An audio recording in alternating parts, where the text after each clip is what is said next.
रात्रीच्या सुमारास अज्ञात चोरट्यांनी चक्क शाळेतील तांदूळ व स्टीलचा ड्रम चोरून नेल्याची घटना उघडकीस आली आहे।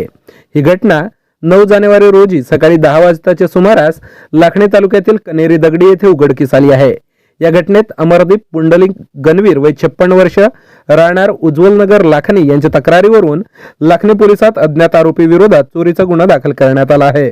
पोलीस सूत्रानुसार लाखणी तालुक्यातील कनेरी दगडी येथे जिल्हा परिषद उच्च प्राथमिक शाळा आहे।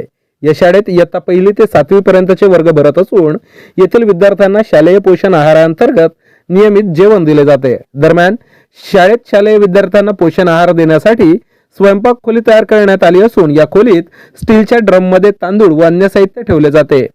घटनेच्या दिवशी रात्रीच्या सुमारास अज्ञात चोरट्यांनी सुनामुका पाहून शाळेच्या कार्यालयाचे कुलूप तोडून स्वयंपाक खोलीमधून 30 किलो तांदूळ व स्टीलचा ड्रम असा एकूण 1050 रुपयांचा मुद्देमाल चोरून नेला।